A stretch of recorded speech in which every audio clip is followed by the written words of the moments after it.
ভাইদেরকে বলি, এদের বাপ মা নাই, এদের আত্মীয় স্বজন নাই, এদেরকে কেউ বলে না যে তোমরা কি করছো?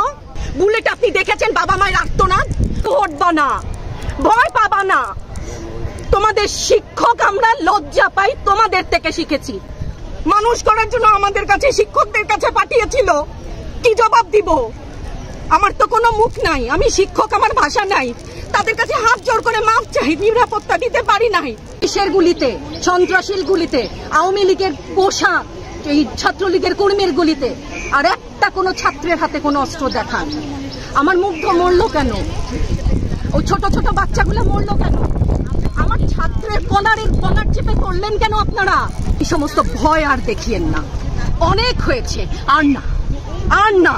আমার ছাত্রদেরকে টেনে টেনে ধরে নিয়ে যাচ্ছে, কি হিসাবে, কোন বিচারে? ইনফরমেশন সবার কাছে আছে, আপনি তথ্য কতদিন বন্ধ রাখবেন, কতটুকু বন্ধ রাখবেন? এই সমস্ত মিথ্যাচার করে ওনাদেরকে ছোট হতে, হাস্যরসের পাত্র হতে প্লিজ একটু অনুরোধ করেন। আমাদের বাচ্চা না খেয়ে আছে, আপনাদের ঘরে নাই? এই পুলিশ ভাইদেরকে বলি, এদের বাপ মা নাই, এদের আত্মীয় স্বজন নাই, এদেরকে কেউ বলে না যে তোমরা কি করছো? এদের সন্তানরা পেছনে নাই? এদের সন্তানদেরকে, এদেরকেও তো আমরা বড় করেছি, এদেরকেও তো আমরা শিক্ষা দিয়েছি। চালানগুলি আমাদের উপরে, আমার শিক্ষকের গায়ে হাত, কত বড় ঔদ্ধত্যপূর্ণ আচরণ। চালানগুলি তুলে নিয়ে যান, সেই ৭১-এর মতো তো। ২৫শে মার্চের কালো রাত, বুদ্ধিজীবীদের হত্যা শুনেছি তো, এখন দেখছি। আগে শুনেছি, এখন দেখছি। উনি যদি সত্যিই বুঝতেন, মুগ্ধের মা, অন্য যতগুলা শিশু থেকে শুরু করে, শিক্ষার্থী থেকে শুরু করে, মরে গেলেই বেদনা বুঝবে। আমার ৬টা সন্তান যে ওখানে অনশনে আছে, তাদেরটা কে বুঝবে? বুলেট আপনি দেখেছেন বাবা মায়ের আর্তনাদ?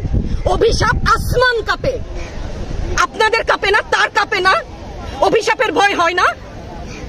বুকগুলা যাত্রা হয়ে গেছে আমার সন্তানদের। রাবার বুলেট বলবেন, কি বলবেন? এগুলো অস্ত্রের মুখে দাঁড়িয়ে আছে, আমাদের পয়সায় কেনা বুলেটে আমাদের সন্তানদের আপনারা বুলেট ছুটছেন।